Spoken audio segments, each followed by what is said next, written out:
The grilled cheese. That's delicious.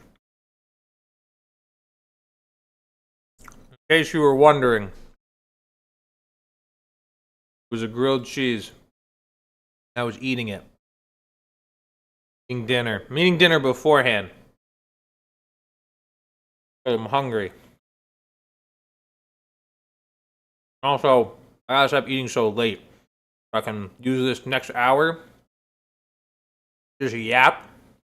I yap away so much that burns all the calories I had earned from eating like breakfast and lunch and dinner.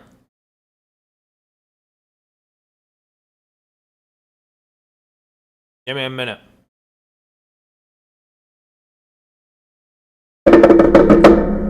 Ladies and gentlemen, woo! What a divisional rival. What a divisional playoff weekend.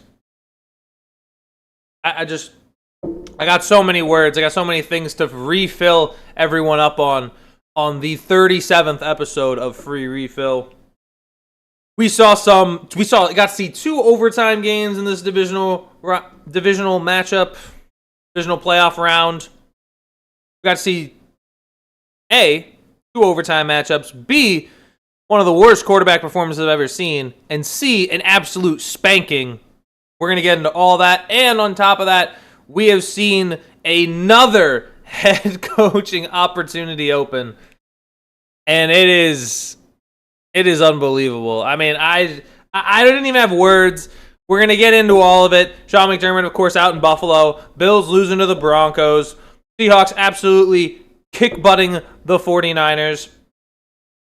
The Rams surviving in Chicago. And then, of course, CJ Stroud dropping an absolute dookie on the road in New England. We've got all of that coming up and more. I hope you're excited. We've got the full hour. My God, I'm excited. I'm fired up. But I also can't believe what I had witnessed over this past weekend. I witnessed some absurd things. I got a lot of things to get into. I gotta gather my thoughts here. So it might take me a second. We're about to get into it. I hope you all had a great weekend. Happy Martin Luther King Jr. Day, by the way. I got some Half Moon cookies. Not necessarily in honor of him, but I was like, I want some. And then I made them in honor of him. So that's what I did. I wanted some Half Moon cookies. He was all about tearing down division, and that's basically what half moons are. It's together. It's all together. Well, to be fair, I got double chocolate, so I don't know if that's. But regardless, we got some big stuff to get into, and what bigger way? And tonight is the national championship game in 27 minutes between Indiana and Miami. So. Big free refill episode today. Huge, like a mega gulp size. Thinking a giant, well, it's the same time, but it's going to be a giant mega gulp of recap. Because there's a lot to get into. And the 2 biggest headlines, I think the biggest one coming out from this past week is the Bills falling to the Denver Broncos. A lot of stuff to get into with the Buffalo Bills. Once again losing in another heartbreaking fashion. The Buffalo Bills just can't seem to get out of their own way. They have once again dropped another playoff game. This time to Bo Nix and Sean Payton and the Denver Broncos. A lot to get into, a lot to digest with this one. But before I do, I just want to acknowledge that Jay is here. So let's get a round of applause for Jay. Glad to see you out here, Jay. Hope you had a good weekend. Saying double chocolate. Oh, Phil, you dirty dog, you. Listen, I'm a chocolate guy. That's one thing you got to know about me. I am a big chocolate guy. So I just put on 5 pounds. Like I think I came in, was weighing myself. I was like 188 to start the day, and I ended the day like 195. Ridiculous. Well, a Half Moon cookie just made me gain 7 pounds. It's unfair. It's unfair. I need to start getting back into the gym. Once I'm getting into the gym, I'm gonna drop. I want to drop below, back down to closer to 180. Right now I'm ballooning at like 190, 195. I'm hitting it tomorrow. Second I get out of work, I'm speed running to the gym. I'm going to hit it. I'm going to come home, I'm going to shower, and then I get back to doing primetime podcast tomorrow. I gotta start. It starts tomorrow. If I don't do it, then I'll just do it on stream. Whatever. I'll just do I'll stream working out if that's what it takes. If that's what it takes for me to do that, I will. I'm going to. It has to happen. It has to happen. Anyway, getting to this Bills-Broncos game.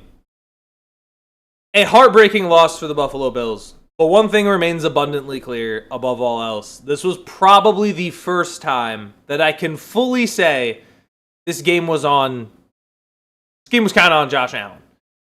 Josh Allen had way too many turnovers, pressed in some of the worst spots, and ultimately lost the game for the Buffalo Bills in a lot of key areas. Like when you think about every single play that happened in this game, even if you include the last interception, when we're talking about Josh, that play right before half, when he fumbles the ball, Denver recovers, gets an opportunity to put 3 points on the board, you just threw away the game right there. In that complete essence, the game was thrown away because you had it. You had an opportunity. If that play doesn't happen, Buffalo wins the game, just straight up. And this has happened so many times to Josh, and this has happened overall a lot in the playoffs for the Buffalo Bills because of their lack of weapons and because of whenever they lack a key playmaker or they don't have one that's arisen, Josh has to rise up and be that playmaker. And as a result, he presses, he makes bad decisions, and in this case, he made a brutal error that ended the game. It ended the game for the Buffalo Bills, really. In hindsight, it killed them. And it happened multiple times in this game. And frankly, it's a big reason why Sean McDermott's no longer the head coach of the Buffalo Bills. It was because Josh Allen did not play well. However, the narrative that Josh Allen is a playoff choker is going to be heavily pushed because of this game. And I got to tell you right now, when you look at all the other performances from Josh Allen in the playoffs, when you look at everything else he had done prior to this, some of the amazing games that he's played and played incredibly well in, you can't say that because it's just not true. Okay, it's a overemphasized narrative just because the Bills have lost a lot, but they have not been losing the majority of those games due to Josh Allen. This one, undoubtedly, is on him, but the rest of them, you can't put it on Josh. You just can't. It's inconceivable to consider that. Even if let's say you remove this game and look at his turnovers per game and his numbers per game in the playoffs, his yardage, his passing touchdowns, his total TDs, it's far and away looks like one of the best performers all time in the playoffs. Just does on an average game basis. No arguing it there. The other big thing that I really want to get into with this particular game, and really with the playoffs that have happened over the last, really since this weekend, since Saturday, was that catch. Brandon Cooks. This might be, I've seen a lot of different discourse about this catch. It's not that I think it's a catch or whether I don't think it's a catch. I just want consistency. I think I speak for a lot of NFL fans when talk about these non-catches or these catches or pass interference or roughing the passer or a lot of these things. There's ambiguity. There's like subjectivity to it almost, and it's not strictly defined, and it leads to this improper or potentially lazy or what seems to be inaccurate officiating. You can be on the side of you think it's a catch, you think it's not a catch, whatever. You can be on either side. But at the end of the day, we had two plays. One in New England, in Houston, where it's Xavier Hutchinson making a catch, ball gets stripped out, down by contact. Still, they ruled it. They ruled it a catch. And I didn't think that one was as bad. But definitely the one between the Bears and the Rams, where Devontae Adams pulls in this catch, goes down by contact, and the Bears come up with the football. That is pound for pound, bar for bar, beat for beat, the exact same thing that happened to Brandon Cooks. Brandon Cooks catches the ball, he is down by contact, the play is over. The same thing happened in Rams-Bears, and they ruled in the other direction. Whether it's one play or the other, I don't care. You can rule it one way or the other, but you have to be consistent, and you have to have something that defines what this is. Because I'm not having the is it a catch, is it not a catch thing again. We're trying to define it again 10 years later. Guy catches a ball, knee is down, that dude is down. That's my take. That's how this works. That's how it has worked in any other situation. I don't understand why it happened in one game and then didn't happen in another. I don't get it. I don't remotely understand it. It's baffling to me. Baffling that we can't get this consistently right. Because everything is there. Knee is down, has possession of the ball, play is dead. Like, similarly to, like, if it was in the end zone, right? Like, it's in the end zone, ball caught, play dead, play's over. It's touchdown. Same thing should apply, I would argue. Plays are dead when the second the ball crosses the goal line and when someone's knee is down. And, again, if we're going to have this constant... Because he's not fighting with the ground, he's fighting with the defender. And the fact that they didn't even review it... Come on. The fact that they didn't even take a time to look at it for even any amount of time is what baffled me as well. You can talk about the pass interference calls. I thought at the end as well. I thought one was definitely warranted, that last one, but the one before was very ticky-tack, which I was shocked they called. I was that shocked that they called the one on Trey because he basically tackles him, but that first one was a little off to me. But regardless, Buffalo, A, lost because Josh Allen turned over too many times, and B, their coach is now gone for the exact same reason.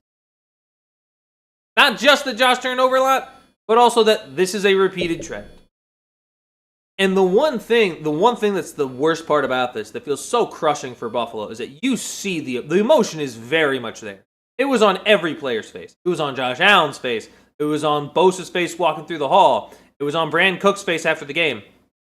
Every single player was indubitably emotional, and because obvious reasons. Because everybody in the building, everybody on the Bills team, everybody watching football this year, anybody who's looked at the NFL playoff picture and had any context of the last 10 years said, oh wow, this is Buffalo's chance. This was Buffalo's best chance, and maybe their best chance ever moving forward. And they couldn't get any further than this. And that's where that emotion comes. Because they knew it. They're not idiots. They know it too. They know full well that Denver team was very, very beatable. Because they turned it over 5 times and still only lost by 3 in overtime. They knew it. They knew they had missed out on a golden opportunity.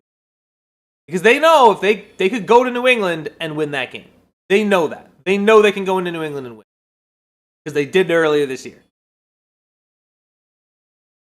An absolute tragedy for the Buffalo Bills. Just a sad, unfortunate, painful way for a season to end. And listen, like I'm not a big Bills fan. Like I'm from upstate New York, so like I kind of sympathize with them a little bit. But my goodness, what a tragedy! What a tragic loss. I don't listen. I think like tomorrow or later, like in this offseason, I'm gonna be doing like a ranking teams how cursed they are. Buffalo is starting to get like might be top 3. It might be the most cursed team. Just because they're a team that you think of conventionally now having success, and they still can't get the big one. Like, we're going to see either Drake May, who was drafted last year, Jared Stidham, Sam Darnold, who's in the class of Josh Allen, or Matthew Stafford, who's already won a Super Bowl, but it's more logical that Stafford would, but to think that Sam Darnold could get one before Josh Allen, or Drake May could get one before Josh Allen, or Jared Stidham could get a ring before Josh Allen is unreal. Is unreal. Just think about. Moving in, getting into the comments, Jay saying, imagine if the catch was actually a catch, you'd actually have a starting quarterback QB in a game rather than a backup, but bless up Bo Nix.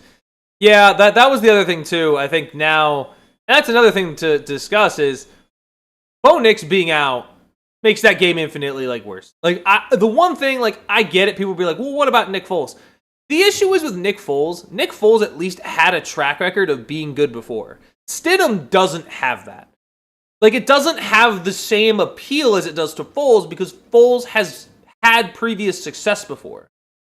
Stidham, there is no evidence that Stidham is going to be able to do anything against what is a very good Patriots defense with Bronco weapons that are good, not great. Absolutely no evidence. It could be an absolute train wreck for Jared Stidham. Do I hope he wins? Well, yeah, I'm not a Patriots guy. I just don't like the Patriots. I don't know what to tell you. But there's no evidence to suggest that Stidham is going to go out there and pull off a Foles because he hasn't thrown a pass, I think, since the 2022 season. He did not throw any passes this year. Or no, 2023 season. Jared Stidham has not thrown a pass since the 2023 season. It would be, he didn't throw a pass at all last year, and he hasn't thrown a pass at all this year. Burrow's going to look a little rusty. Unless he catches absolute fire, which would be an amazing story. I just don't see it happening. Painful to Jay also saying, close your eyes and picture this. Mike McDaniel in Buffalo jumping off buses through tables like he is mankind, going off the Hell in Cell, throwing dildos with the Mafia, then going in and coaching Mike McDaniel, Bills coach. Dude, I don't think the Bills want McDaniel. I think it's pretty obvious who the Bills are going to hire, and we'll get into that in just a moment, but I think there's a very clear-cut candidate that's going to end up going back to Buffalo. It probably spoils it if you know what I'm talking about, but I think it's pretty clear the Bills are, at the very least, they're going to interview him. That's the first interview that got stacked up. Shoot, my grilled cheese is still here. Hold on. Grilled cheese, man. Very underrated. I mean, not even underrated. It's always been very good. I never really make it that often. Marcus in the chat. Let's get Marcus that applause. Marcus saying refs had money on the Broncos, plain and simple. It's the playoffs. Review the play. I still can't believe they didn't look at that more. I think it is astounding to me. Now, in all fairness, I don't think they would have changed their ruling on the field. But if they'd ruled a catch, I would have thought the same thing. But that's absurd that that's what they're calling it. What's crazy is that I don't think it's controversial enough to make a statement about it, which is really dumb. There really should be a full-blown statement about it, and yet there's probably not going to be. Which is nuts. I think that's insane. I think that's ridiculous. I think there should be a statement about it. The fact that there isn't is absurd. And Jay also saying, you from the real upstate where I'm from, we say upstate, but no wheel. Yeah, I'm closer to, yeah. I know, I wonder how far, people say, want to say, Westchester's upstate, that don't count. That's not real upstate. There's a certain line. It's you gotta cross, you basically have to get to Albany. You gotta go past Albany. You have to go west and, at least west or north of Albany for it to be upstate. If it's not, then it's not. Yeah, it's the real upstate up here. But a tragic loss for the Bills. And then also a tragic loss for Denver because now they just lose Bo Nix. Right? So now they're going in, and we'll get to the Patriots later because I'm mad about that game too. But this was a very frustrating, just a frustrating way for the Bills season to end. And they'll be in the head coaching hunt. I mean, number one, Sean McDermott will be, I think, hired somewhere. And then I also think we'd be looking at, say, the Bills will have to hire someone better. And speaking of that, let's first talk about Sean McDermott. Sean McDermott was fired for not just this game. Again, as I mentioned earlier, Sean McDermott was not fired for just this game. He was fired for the fact that this is now in his 9th season, can't get any further, can't get past an AFC Championship game, can't get past a key divisional opponent that they could have won. This game was there for the taking, but the turnovers killed them. The defense, again, gave up a late lead, as they have often, for a defensive head coach. It's unacceptable. At a certain point, it is just inexcusable to be losing these games over and over again. And at some point, something's got to change. You can't keep going in and doing the same thing over and over again, because that is the definition of insanity. That is why Sean McDermott is now out in Buffalo. And it needed to happen. Now, will you get a guy better? That would remain to be seen. In terms of Buffalo, who I think that they're 100% going to interview, and it is so obvious, Brian Daboll is going to be a candidate. I would not doubt it if he gets interviewed and is immediately brought back. Because at this point, there's not... Like, how many guys would you trust to go and try to win a Super Bowl? That's really the question. How many coaches are out there that you can say, we need to go win a Super Bowl? Because this is not like any other team. Like, with a lot of the other like, maybe you could look at Baltimore this way, but Baltimore just missed the playoffs, right? This is different. This is a 12-win Bills team. This is a 12-win Bills team that is trying to win a Super Bowl. Like, it's similar to the Knicks. The Knicks made it all the way to the Eastern Conference Finals and moved off Thibs because they did not believe he could get them all the way. Bills are trying to do the same thing. And listen, there are situations where, yes, you can make arguments, you can move off head coaches, but this is one of the toughest ones to ever do, because when you think about McDermott, I believe he has 8 playoff wins. That is the most of any coach that has never been to a Super Bowl. There is so much riding on whoever they bring in.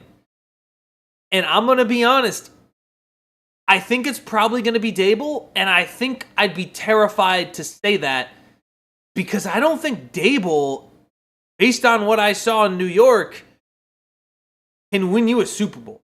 Like, obviously, he had just gotten the quarterback right with Jackson Dart and just got a lot of pieces. A lot of those pieces got hurt, and they lost a lot of games, right? And in Buffalo, he's going to have an opportunity to build something. And he's not even the guaranteed coach that gets hired. But yeah, you have to nail this. You have no choice but to get this right, because if you get it wrong, you are going to waste a Hall of Fame quarterback's career, which has already been done already. Like, Josh Allen's career is just whittling away each and every year, not being able to win the big game. And you've already had a quarterback that went to 4 Super Bowls and couldn't win one. Now you've got one that can't even get there and is arguably better. Like, I don't even think it's arguable. I think Josh Allen is better, will be better than Jim Kelly all time. And they still can't get there. I think they need to bring in someone better than Daboll. Like, that's the reality. I think they should interview Daboll, but I still think they gotta find someone better. Like, I would interview Daboll, and then I would say the next head coach you interview that you believe 100% wholeheartedly is better, that's the guy you hire. But that, to me, is the logic. You only bring in Daboll as a benchmark, because I don't think Daboll is enough to win Buffalo. I know he's passionate. I know we've worked very well with Josh Allen, but I think you need to bring in someone who can truly raise the ceiling. Because if they just do something like promote Joe Brady, no. Or they got to get somebody outside of the coaching tree. They got to get somebody who's an actual legitimate upgrade. And I just don't think Daboll is it. I want him to kind of be, because I do kind of have a soft spot for Brian Daboll, but I just don't think he's the guy. There's nothing that I saw that suggested that he would be able to do. He just feels like another version of McDermott, a guy who has a very clear ceiling as a head coach. It's brutal to see. It really is. It's brutal to see. But that's where I see it. And I think with Sean McDermott, he's going to get, in terms of him, for where he's going, he's getting hired. It's going to be, like, I would call, here are teams, like, Raiders need to make a call. Browns need to make a call. If I were the Dolphins and I hadn't hired Jeff Hafley already, I'd still make the call on McDermott. If I am did I say Cardinals already? Raiders, Browns, Dolphins, yeah. Cardinals, I think, should be calling. Falcons already got Stefanski, which is still good, but if they hadn't yet, I would have said they should make the call. I'd even argue Pittsburgh. I would say Pittsburgh at least interview him. Guys won playoff games. Guy turned around a culture. Guy changed the culture in Buffalo. I would consider it. I really would. The Steelers need to be better than they are right now, and they're just not. Titans also. Titans are another option. The Giants hadn't hired John Harbaugh. Like, everybody who has a head coach vacancy should be taking a look at McDermott and trying to get him on. He's a culture setter. He came into Buffalo, got him to the playoffs year one. Sean McDermott right now would work. He just would. But, and just, what else can you say, man? What else can you say? We'll see where he goes. We'll see what Buffalo's next steps are, but if you're Buffalo, you know what you're doing? You know what you're 100% doing? You're hoping that neither of these teams win the championship. Like, you are hoping from the AFC that New England and Denver, whoever they play, they get smoked out. Because you do not... Like, if you're really going to sit here and tell me that, like, the Broncos and the Patriots that basically had, like, one-year rebuilds. 1 year rebuilds and are already potential to go to a Super Bowl before you do, that it's heartbreaking. It is. It's heartbreaking. Like, you got... I would listen if I was a team that was this competitive, I'd crash out. I'm surprised that hasn't happened yet. I'm surprised more Bills fans haven't crashed. I'm sure they have, privacy of their own homes, but like I would freak out, man. I really would. Like every year they don't make it, the year they hopefully eventually win it, that city just gets more destroyed. It's gonna be a nightmare. All right, hold on. Let me read off chat real quick. Jay saying, Newburgh area. I'm HR from the city and all. Okay. Oh, an hour from the city and Albany. Okay. That was HR. I'm a home run from the city and Albany. My IG cartoon at Pat's. I did. I saw that, Jay. The Dolphins, and it was what? The basically CJ Stroud turning into Tua. Yeah, that was something. But we're gonna get into Sunday's games. Let me give like a little 5 minutes of. Let me give the Seattle Seahawks their little time. Oh, come on, really? Man, drop it right. There we go. That's better. Let me give the Seattle Seahawks their time in the sun. That was very impressive. The one thing that everybody's pointed out to me about this game particularly that I've seen is when Rashid Shaheed is returning the opening kick, there's a moment like right at the end where he breaks the last tackle and you know he's going to score, where the crowd just pops. Some of the best sound moments, like some of the best crowd moments have come from the Seattle Seahawks stadium. And it's amazing. It was incredible. It was deafening. It's going to be deafening for the NFC Championship game. It's just going to give like 2014 NFC Championship vibes, because I guess that was the last time they hosted. But really, it is going to be electric. Listen, already, I think that's the best rematch we could have asked for, at least on the NFC side, is Rams-Seahawks, because of how close that game is. You got the number one offense and the LA Rams against the number one defense in the Seattle Seahawks. It's just going to be a battle of strength versus strength. It's going to be so much fun. And honestly, the absolute meme, like, I would be okay with either team because I really like Matthew Stafford. I think he deserves the MVP. I've been pretty up on this that he should be the MVP, and I've also been pretty confident in Sam Darnold and just what he's been able to do after an earlier section of his career that many would have just written him off as a bust.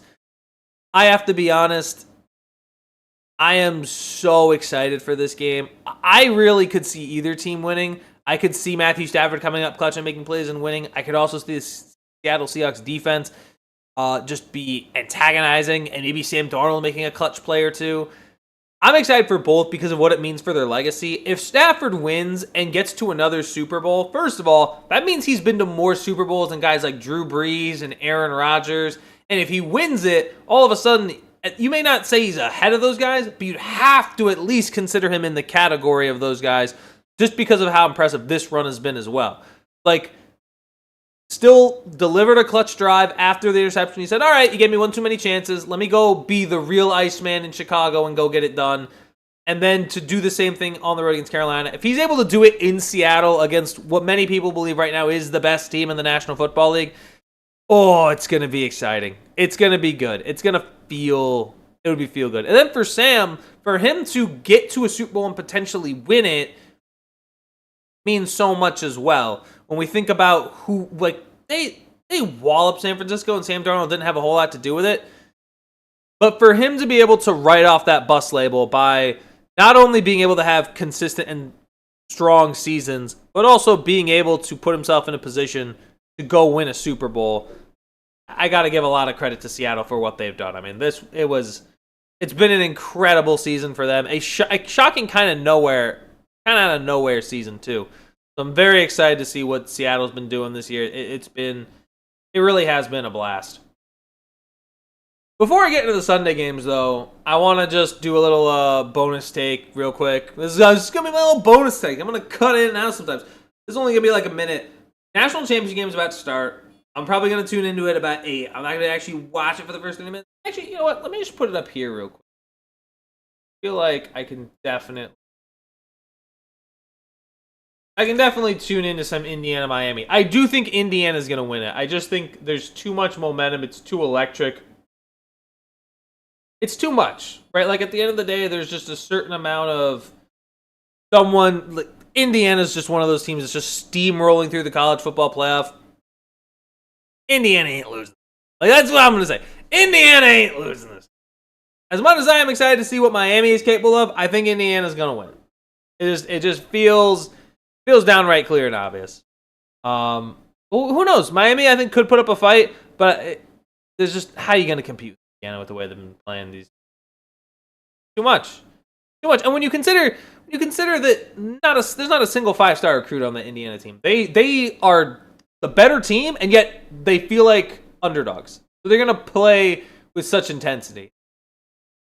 I'm excited to see what the Hoosiers do tonight. If they lose, by the way, if they do lose to Miami, it's one of the most tragic losses ever. It just is. It's such a tragic loss.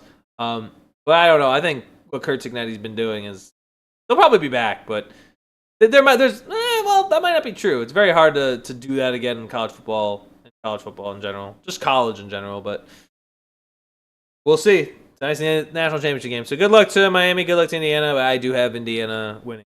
Figured I'd get that out there. All right, let's talk about this guy. Let's talk about him because he made my Sunday actively. I think. I gotta say this. First of all, knowing that as in the Pittsburgh Steelers, lost to him, makes me very upset after what I saw. Because I listen, Aaron Rodgers does not do that. In my opinion, Aaron Rodgers does not play worse than C.J. Stroud did this past Sunday. I think there are 31 quarterbacks that would have played better than C.J. Stroud. And listen, I've been a big C.J. over Bryce Young guy. Yeah, I'm wearing thin. I've lost all patience. Forget wearing thin. I'm done believing that. I can't honestly say I know what I'm talking about and also say, yeah, C.J. Stroud's better than Bryce Young. No, it's done. It's done. Bryce has looked better. I'm caving in. And the other big second thing I have to say is, my God, like, I know we want people like, why doesn't anybody give credit to New England? Because C.J. Stroud generally looked like a fourth grader. C.J. Stroud genuinely looked like a fourth grader. And people have the audacity to be like, why aren't you giving New England any credit? Sure, New England had their credit. C.J. Stroud forgot how to play football for 60 minutes. He looked terrible. He looked like a rookie. He's in his third year, and he looked like a rookie quarterback. That's why nobody's going to give you credit, because he looked just as awful, if not worse, than he did in the wild card round. He's looked atrocious. Whether that's on him, whether that's on the development and the abilities of the Houston Texans organization, whatever, it makes no difference. CJ looked terrible. He looked scared. He looked like he had no confidence whatsoever. Then you want someone to what? Give you credit for beating that? For beating a baby? Congratulations, you beat a baby. I'm just upset we couldn't beat him. It's so ridiculous to me. What credit am I going to give you? What credit do you want?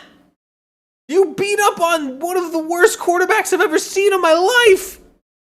Like, that was, like, genuinely. I thought it was bad when we saw Brock Osweiler in the playoffs. Like, that was the last Texans quarterback I remember in the playoffs being this bad. And yet, it was not nearly as bad as this. This was so much worse. It's shocking. Absolutely just appalling.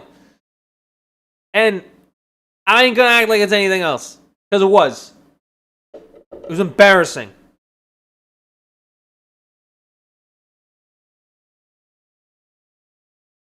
Grilled cheese is now cold. I left it sitting too long because I ranted. But on top of all of that was at halftime. The biggest thing about this story was at halftime. And this was Ryan Clark speaking. And listen, you're welcome to have your takes on this. But I thought it was insane. Not insane. I thought it was very misguided for Ryan Clark to be stating, you got to let CJ Stroud go out and win you this game. You don't have to do anything. The guy played genuinely the worst half of football I've ever seen from a quarterback. That might not be true.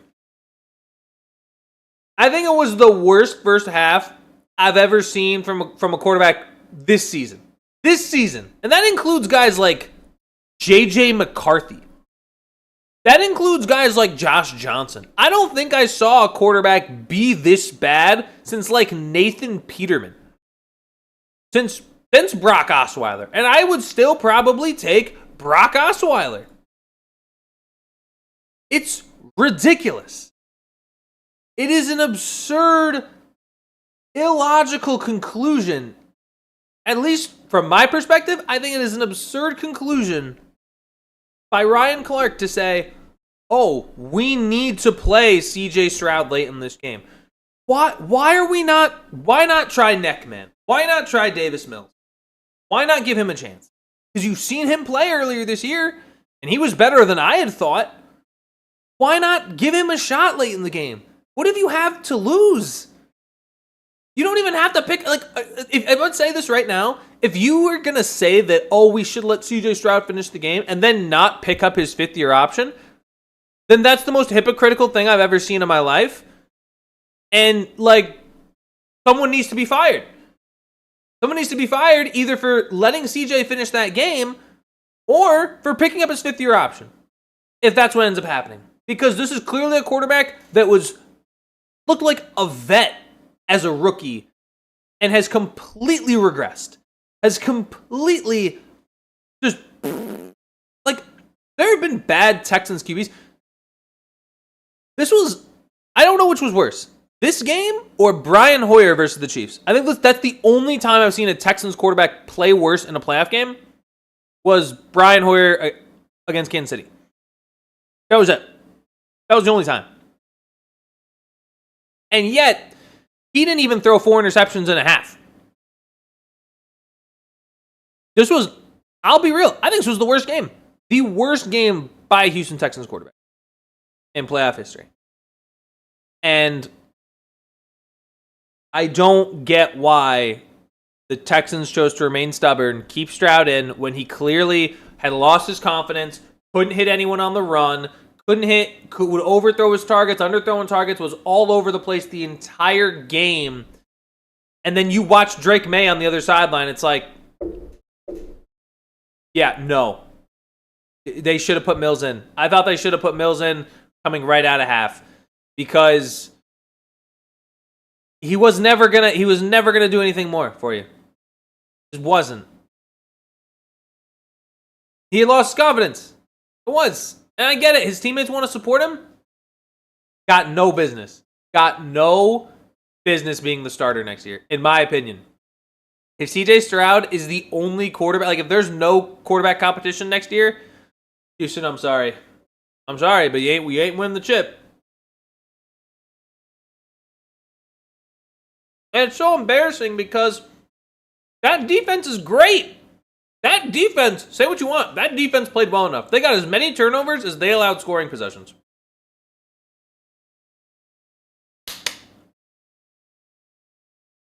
That was a great performance by that defense. And yet, CJ Stroud completely squandered it. And I don't know, we don't know how long that defense is going to be together. We don't, because I can't afford to pay everybody there.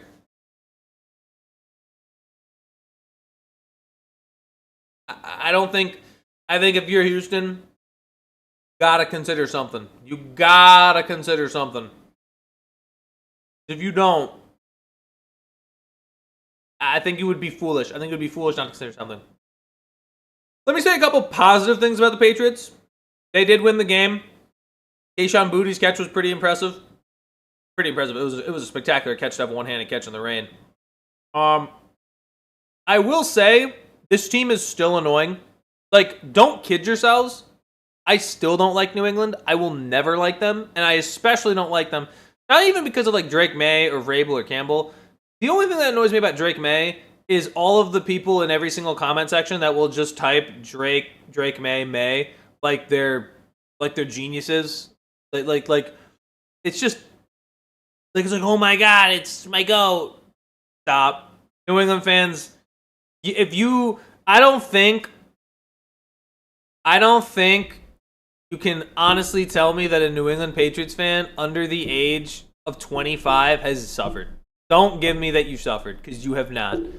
You have not known real suffering. You may have known heartbreak, but you have not known suffering. You can argue heartbreak because you could have had an undefeated season, but do not tell me that you know anything about suffering, because you just don't. Absolutely not.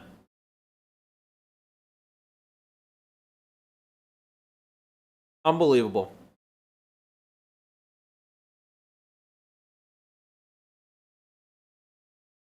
It's absurd, really.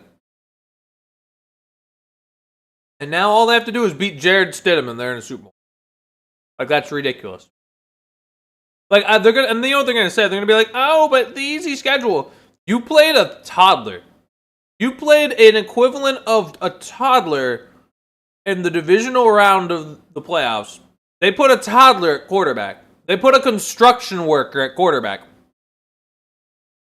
And then the Chargers, yeah, they put out 5 wet paper bags to be their offensive line. And you're gonna flex it all the way to the bank. You're gonna wear a shirt saying "We beat the Chargers." Is that what you're gonna wear? If you would not wear a shirt saying that of what you did, then and like be fully 100% proud of it, then I'm gonna tell you right now, that's not like a real win. Like, congratulations, we beat CJ Stroud on your chest. Like, the only thing more embarrassing is we lost to CJ Stroud, and I get to wear that one. So, or like, we beat the Chargers offensive line. We beat Jared Stidham. Like, come on. If you're not gonna flex it, then it's not real.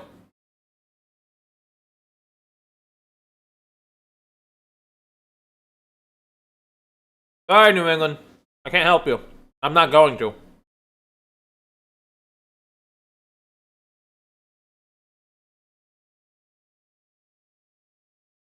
Now, that last game. The overtime matchup. Bears and the Rams. Caleb Williams, I owe you an apology. I was unfamiliar with your game. I've always thought he was talented. I never doubted that. I only doubted him year 1 because I didn't like his coach. Year 2 Caleb is super fun. Year 2 Caleb has been incredible.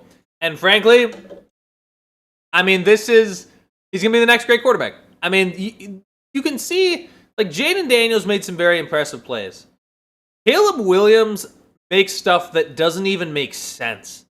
Like, all of his plays are like, there's like like you say, like he's like one of the only quarterbacks to ever do that. I don't think there is another guy that can make the plays the way Caleb does. He's so talented, and now that he's got confidence with Ben Johnson, it's two different worlds from this year to last year. And it's great because now Chicago actually has a talented quarterback.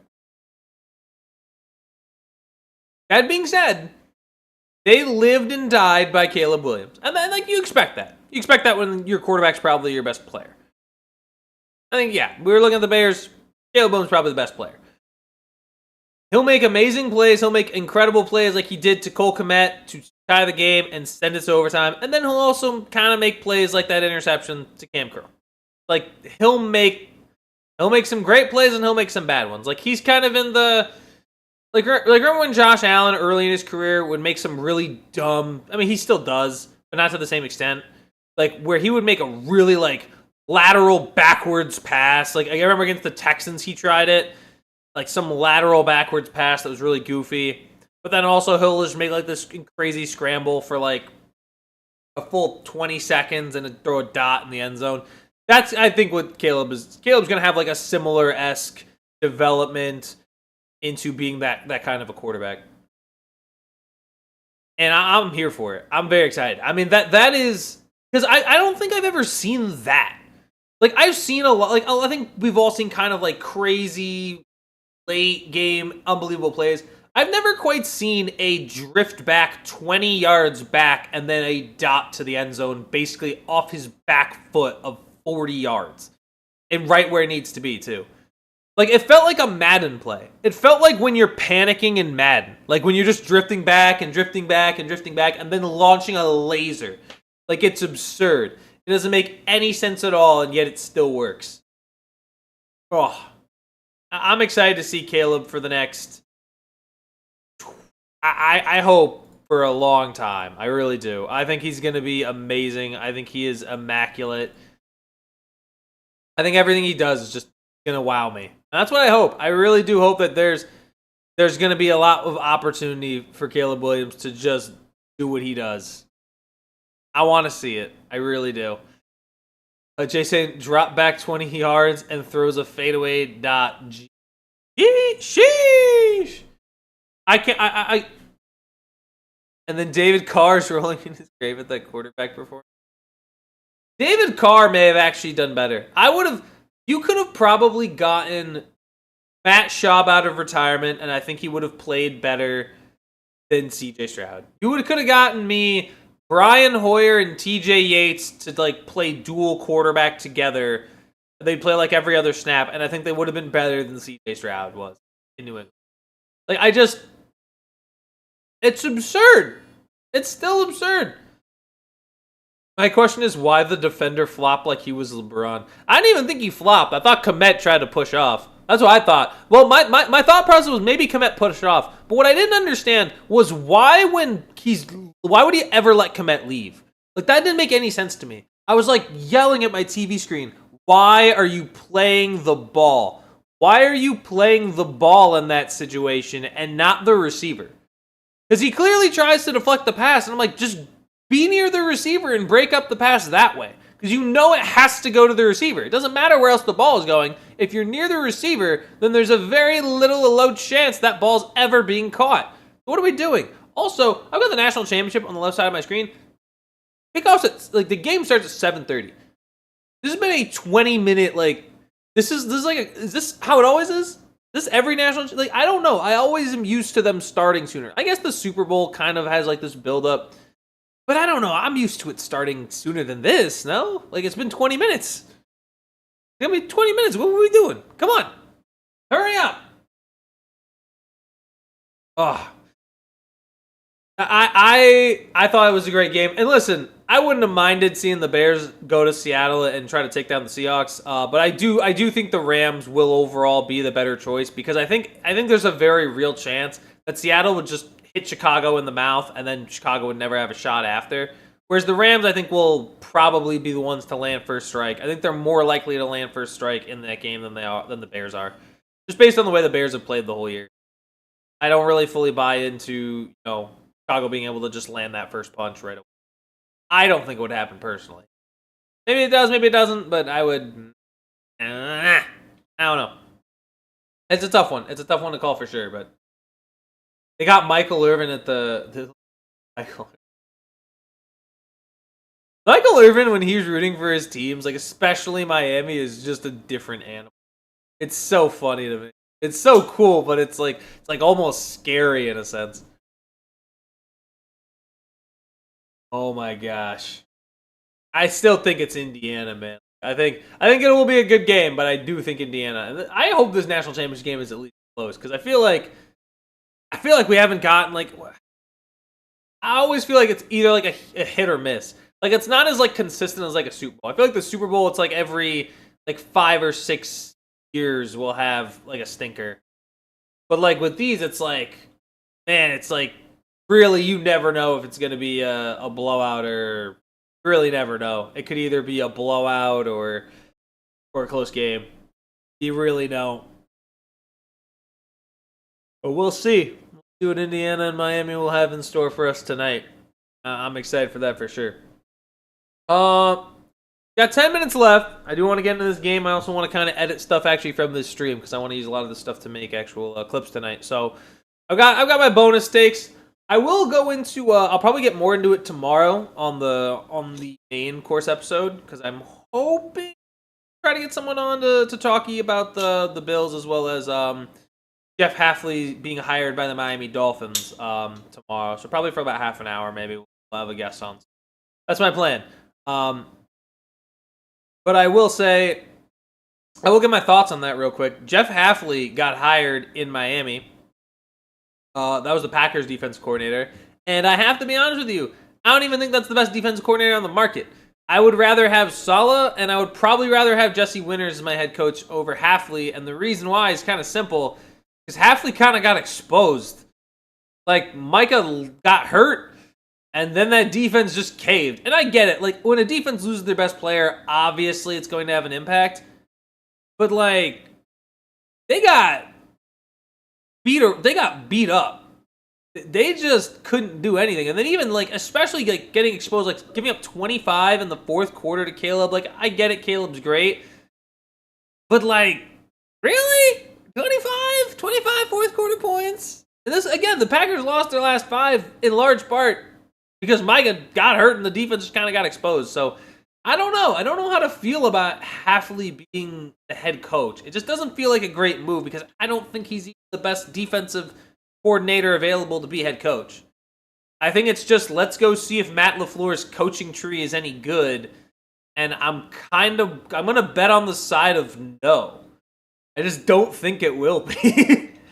I mean, we'll see. Maybe the Packers' defense significantly regresses and Miami's defense is incredible. We never know. Maybe Miami will make the playoffs next year with Tua and company, but it just, I doubt it.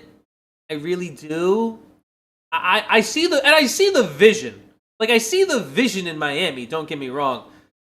They're bringing in Hafley, a 40-year-old defensive mind, to try to combat against Josh Allen, one of the best dual threats in football, and Drake May, who is clearly a rising star, if not a star already, who is going to be a good quarterback for years, we presume. So by getting a good defensive coach, you'll be able to counteract the offense's, or at least try to counteract the offense's abilities of the Buffalo Bills and the New England Patriots. That being said, I don't even think that's the best coach you could have gotten, so I don't really know. I see the vision. I'm just not bought in. I'm personally not bought in. And I mean, we'll have to see. But I'm not fully bought into Hafley as head coach. I might be able to bring on my my Dolphins aficionado on tomorrow, though, and see what his thoughts are. But I don't know. I'm not as bought in as maybe like the average individual is. I mean, maybe average individuals aren't bought in. Maybe they're not. I'm not sure. That's the big takeaway there. Don't really buy into Hafley. The other one, though, another head coach, I want to say it was this weekend. Kevin Stefanski's the other one. I'll probably get into that as well in the pod tomorrow, but I'll give my thoughts now. I think that's actually a very good hire. Because when we think about, well, for one, based on what I've seen, Stefanski, based on what I've seen from Kevin Stefanski in Cleveland, I know I've said he's overrated. And he is. Don't get me wrong. He's a little overrated based on what I've seen. But they had good like rookie draft picks. Like he has gotten good players through the draft. Like they just drafted Fannin, who was good at tight end. He's found the way to get the best out of Njoku in a lot of his seasons. So I think that's good news for Kyle Pitts.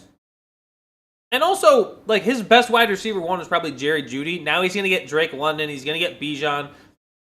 There's going to be a lot of opportunity here for Atlanta. I wouldn't doubt it if Atlanta's like an 11-win team next year, maybe 12-win. It really just depends on is Michael Penix the guy, which is tough because now that you look at it and you see, like, Drake May and Caleb Williams and Jaden Daniels all being good, and then Bo Nix also being good, makes you wonder if you got the bust of the draft, which is all very possible. But I do think Stefanski will work it out with the Falcons. I think he'll be a good fit there because he's going to get a lot of offensive coaching talent, a lot of offensive players. He's going to utilize them well. And right now, I mean, they got good players on defense. I still think they need to build up some of that defense and improve it. But I think it works. I think it's a better hire personally than Jeff Hafley. I'll say that. Like obviously, clearly not a big fan of Jeff Hafley hiring, but I can see. I think it's a better. Like I can see the vision with Hafley, but with Stefanski, I think it's not only being able to see the vision. I think it's something you can really believe in and buy in. You can buy in a lot more to Stefanski, who's a little bit more proven and will have a lot of good players on his side of the ball. Whereas if you're Jeff Hafley going in, you don't have a Micah Parsons. You don't have a Xavier McKinney. You're going to have an older Minkah Fitzpatrick, and you don't even have Jalen Phillips. So I don't know what your plan is for who's rushing the passer there. I know Anthony Weaver has done a good job and is getting interviews, which I really don't get. Like I don't think Miami's defense was like particularly impressive. If Pittsburgh was able to put up 28 points on them, I really don't think that great. Like I don't know. I don't know, Ka. If Anthony Weaver gets the job, I'll be kind of shocked. I'm kind of shocked Hafley got this one. Not too shocked, I guess, but I don't know. It feels like a lot of the fact that it's the Packers is carrying a lot of weight in the fact that he got hired. The fact that he's like worked with Matt LaFleur. That's my take. I don't know. I see the vision, but I don't buy in. Jay also saying, Indiana winning is the best underdog story since the Marshall plane crash. Wow. Yeah, that's a valid point. What Marshall plane crash? I'm trying to...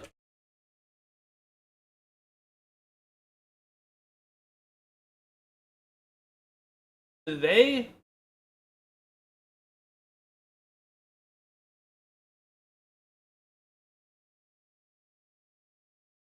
They won the 92.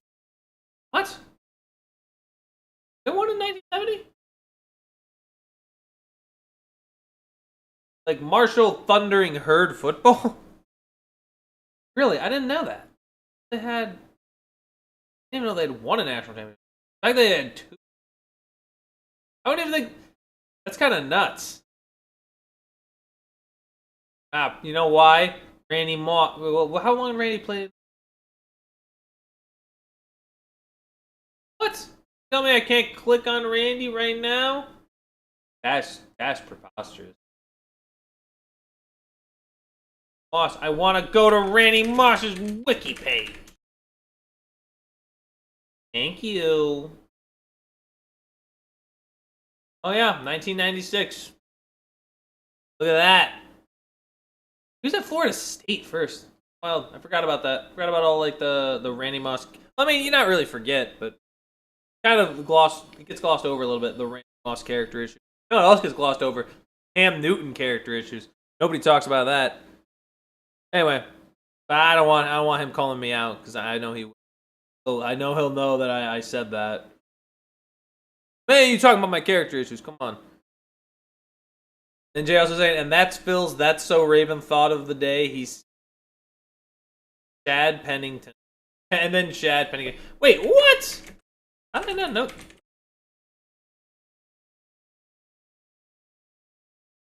Dang, Chad Pennington. Dude, Pennington. Did Chad ever? Did Chad throw a pass to Randy in either 96 or 97? I want to see that highlight reel. That's crazy. Pennington's a generally underrated.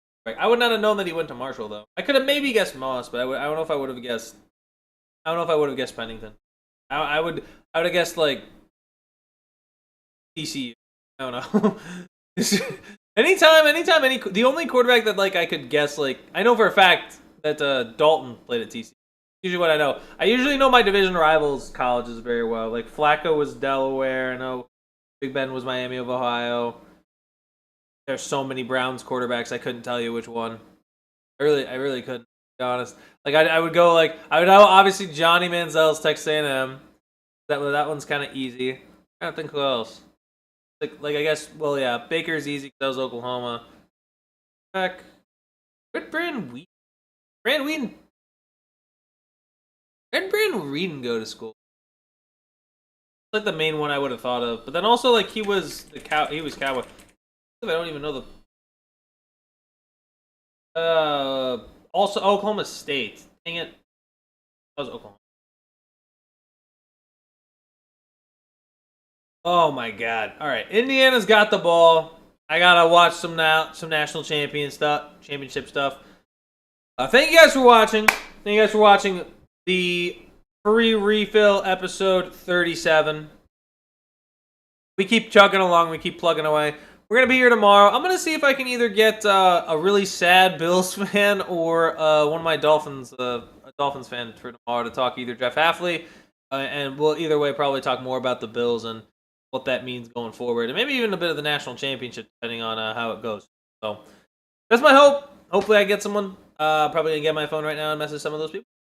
But anyways, guys, it's 8:02 p.m. Eastern Standard Time. Thank you for watching. Free refill here on Prime Time with Daff and Phil.